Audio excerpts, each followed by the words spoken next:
Welcome back to Hollywood Vibe. Today we're delving into a topic that often gets whispered about but rarely discussed with the proper context.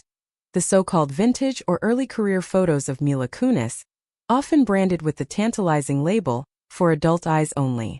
This title immediately conjures a certain image, but the real story behind these photographs is far more complex and speaks volumes about the journey of a young girl from Ukraine who became one of Hollywood's biggest stars.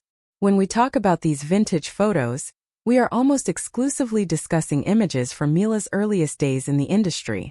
We're talking about the late 1990s, when a fresh-faced Kunis was still a teenager, already a veteran on the hit sitcom, That 70s Show. These photos are not scandalous in a traditional sense. Rather, they are often stylized, moody, and more mature than her role as Jackie Burkhart would suggest.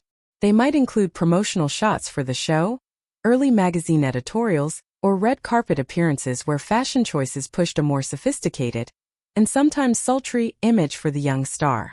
The "For Adult Eyes Only" label, therefore, is less about explicit content and more about a perceived, and sometimes uncomfortable, transition from child star to adult actress.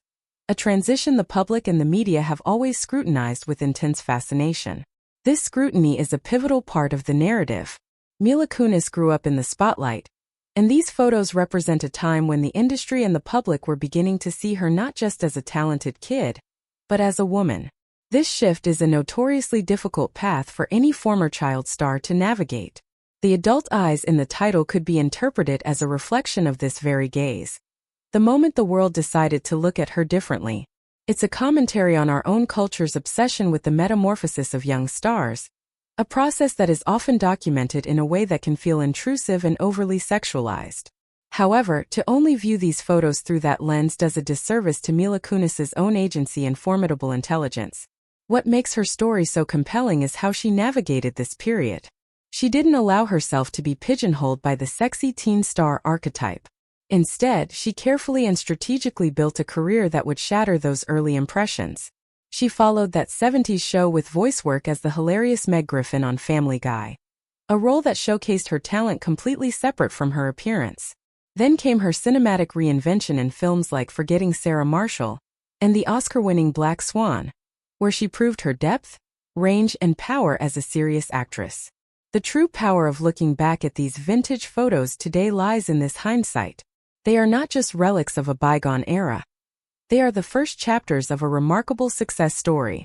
They capture a young woman on the cusp of everything, navigating the immense pressures of fame with a sharp wit and a clear vision for her future. The adult understanding we gain isn't about the photos themselves, but about the journey they represent. They show the raw material of a star before she took full control of her narrative, before she became the acclaimed actress, savvy producer, and grounded mother we know today. In the end, these photos are a testament not to a manufactured allure, but to the beginning of one of Hollywood's most impressive and enduring careers, built not just on beauty, but on undeniable talent and relentless determination.